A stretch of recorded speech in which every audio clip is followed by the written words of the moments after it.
Viewers programme विच तुहाडा स्वागत है जी। डॉक्टर साहब साडी अगली ईमेल आर्ट्सकेप आईडी तो एक गुरसिख वीर जी दी है। ये लिखते हैं दुनिया गोल है, भीतर से गोल है, क्या ये सच है?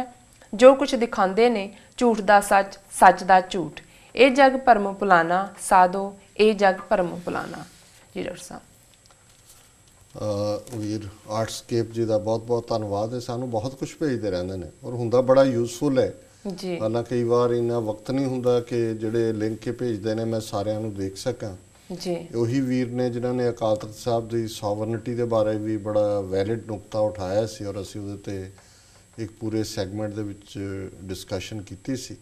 सो ये उन्होंने ईमेल लिख के एक लिंक भेजे है कि किवें जो भी चल रहा है और किस तरीके दे नाल ईवन नैल्सन मंडेला उन्होंने कहने मुताबिक जिहड़ा एक लिंक है भी वो तो काफ़ी देर तो उहदी मौत हुई सी। वो तो किवें जदों ये ठीक है भी डैथ दी डेफिनेशनस एक जमाना सी कि दिल की धड़कन बंद होने नूं ही डैथ कहंदे सी। अज दे जमाने च डेफिनेशन बदली ब्रेन डैड कहणगे जी। जदों ब्रेन डैड है उदों ही डैथ डिक्लेयर कर दिंदे ने। सो ज़ाहिर है भी अगे भी कुछ महीने पहले शायद जून के महीने ये गल सामने आई सी। उदों ईवन ये भी झगड़ा सी कि उन्होंने दफनाया कित्थे जाए, उहदी जिहड़ा परिवार दे विच भी आपसी खिच तू है। सो चलो एक वक्री गल है। सो उस चीज़ मेरा ख्याल है भी उस सारे तो ही कि भी किसी चीज़ की हकीकत की हुंदी है, उन्होंने दस्या किवें जांदा है, आम लोग उन्होंने किवें परसीव करते हैं और किवें बहुत सारिया चीज़ां जिहड़ियां ने वो जिहड़ा सच उन्हां दे विच गायब हुंदा है और जिवें सैल कीता जांदा है उवें ही वो विकदियां ने जी। पर क्योंकि अखीर दे विच जे इन्हां ने ये जग भरम भुलाना ये गुरबाणी की तुक ना इस्तेमाल की हुंदी तो शायद मैं इहदा नोटिस ना लैंदा। खबर तो मैं जरूर देखी, उहदा नोटिस भी मैं लिया जी। सो देखो गल तो अल्टीमेटली दे कोई शक नहीं है भी ये इंसानी दिमाग की फितरत सगों इस्लाम और ईसाई मजहब तो शैतान की एक बराबर की होंद मानते हैं, रब के बराबर जी। कि भी जिहड़ा वो और इसलिए एक फ्रेज भी इस्तेमाल होंदा है कि जी वो तो शैतान की आंत की तरह वधदा जांदा है।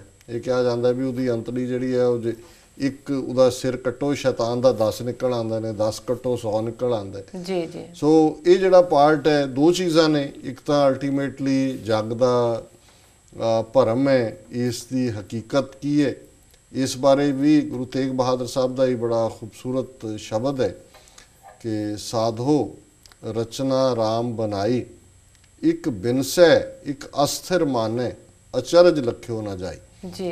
कि भी ये रब की रचना जिहड़ी है बड़ी अचरज है, बड़ी सरप्राइजिंग है, बड़ी हैरानी कुन है जी। कि एक जिहड़ा है तुहाडे नाल दा वो जा रहा दुनिया तो मर रहा है, तुहाडा गुआंढी परिवार दा जन दोस्त सज्जन, एक बिनसै एक अस्थिर मन है। जिहड़ा दूसरा खड़ा है नाल जिहदे सामने वो हो रहा वाक्या वो समझदा भी मैं नहीं मरना है जी। और इसलिए जे बंदे नूं ये समझ आ जाए कि भी ये बिनसना अल्टीमेटली ट्रूथ है तो फिर तो दुनिया दे विच कोई माड़े काम ना होण, कोई किसी का हक ना मारे, कोई चोरी, कोई चकारी, कोई लुटना, कोई एक्सप्लॉयटेशन, कोई जुल्म, कोई जालम ये करे ही ना कि मैं किसी के हक खोने नूं लगे कि भी अल्टीमेटली जिंदगी किन्नी के जी जी। और इस जिंदगी दे विच अल्टीमेटली जाना है, किते लेखा भी देना पैना है, हिसाब किताब भी होना है।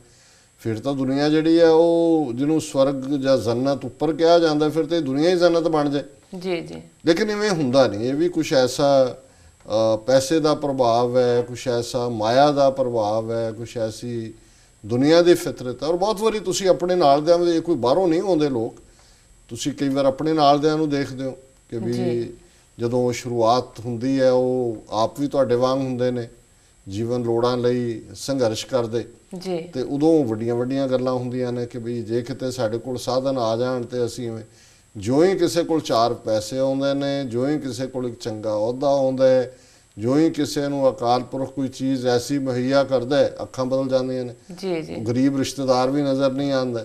कई हालतां तां पुत्तर धीआं जिहड़े ने जिन्हां मापिओ ने विचारिਆਂ ने टाकियां वाले कपड़े पा के आप सी के उन्हां नूं पालिया हुंदा है, पढ़ाया हुंदा है, अफसर लग जांदे ने कोई दूजे, वो दूजिਆਂ ਨੂੰ ਦੱਸਦੇ शर्म महसूस करते हैं भी मेरे माँ ਜਾਂ ਪਿਓ ने वो नौकर नौकरानी दसणगे दूरों ਜਾਂ उन्होंने कहणगे तुसीं ना आयो तो असीं बड़ी वड्डी पार्टी रखी हुई है, बड़े बड़े लोगों ने आना है। इस किस्म का वर्तारा तो आम है ਔਰ ਕਿਵੇਂ ਕਈਆਂ ਦੇ ਘਰਾਂ ਦੇ ਵਿੱਚ ਜਿੱਥੇ 4-4 5-5 ਬੱਚੇ ਜਿਹੜੇ ਪਾਲੇ ਨੇ ਪੇਰੈਂਟਸ ਨੇ, ਉਹਨਾਂ ਦਾ ਹਾਲ ਇਹ ਹੋ ਜਾਂਦਾ। ਇੱਕ ਅਜ਼ਰਬਾਈਜਾਨ ਦੀ ਕਹਾਵਤ ਹੈ ਕਿ ਇੱਕ ਮਾਪਿਓ 10 ਬੱਚੇ ਪਾਲ ਸਕਦੇ ਨੇ, ਪਰ 10 ਬੱਚੇ ਰਲ ਕੇ ਮਾਪਿਓ ਨੂੰ ਨਹੀਂ ਪਾਲ ਸਕਦੇ। ਜੀ ਬਿਲਕੁਲ। ਫਿਰ ਉਹਨਾਂ ਦਾ ਵੀ ਹੋਏਗਾ ਜੀ ਕੌਣ ਸਾਂਭੇ, ਮਹੀਨਾ ਤੂੰ ਰੱਖ ਲੈ, ਮੇਰੇ ਕੋਲ ਇੰਨਾ ਚਿਰ ਹੋ ਗਿਆ। ਇਹ ਹੈ। ਸੋ ਇਹ ਜਿਹੜਾ ਜਦੋਂ ਇਹ ਜਗ ਭਰਮ ਭੁਲਾਣਾ, ਇਹਦੀ ਇੱਕ ਵੱਡੀ ਕੋਨੋਟੇਸ਼ਨ ਹੈ ਜੀ। ਸਿਰਫ ਝੂਠ ਦੇ ਵਿਕਣ ਦੀ ਗੱਲ ਨਹੀਂ ਹੈ।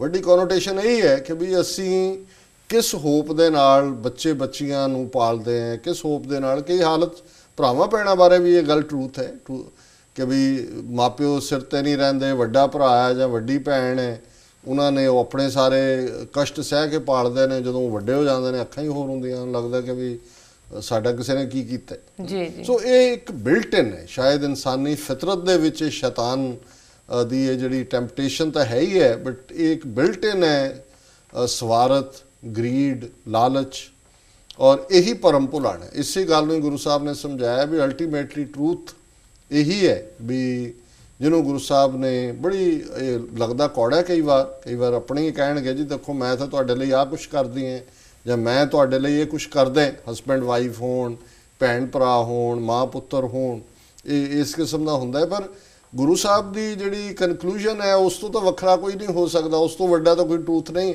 ਜੀ ਜੀ। ਸੋ ਗੁਰੂ ਸਾਹਿਬ ਨੇ ਜੇ ਕਨਕਲੂਡ ਕੀਤਾ ਹੈ ਕਿ ਜਾਨ ਲਿਹੋ ਮਨ ਮਾਹੀ ਪ੍ਰੀਤਮ, ਜਾਨ ਲਿਹੋ ਮਨ ਮਾਹੀ, ਆਪਣੇ ਸੁਖ ਸਿਉ ਹੀ ਜਗ ਫਾਧਿਓ, ਕੋ ਕਾਹੂ ਕੋ ਨਾਹੀ। ਕਿ ਇਹ ਗੱਲ ਪਿਆਰੇ ਆਪਣੇ ਦਿਲ ਦੇ ਅੰਦਰ ਇਸ ਨੂੰ ਜਾਣ ਲੈ, ਇਹਨੂੰ ਸਮਝ ਲੈ ਕਿ ਜਿੰਨੇ ਸੰਬੰਧ ਨੇ, ਜਿੰਨੀਆਂ ਰਿਲੇਸ਼ਨਸ਼ਿਪਸ ਬਣੀਆਂ ਹੋਈਆਂ ਨੇ, ਆਪਣੇ ਸੁੱਖ ਸਿਓ ਹੀ ਜਗ ਫਾਧਿਓ।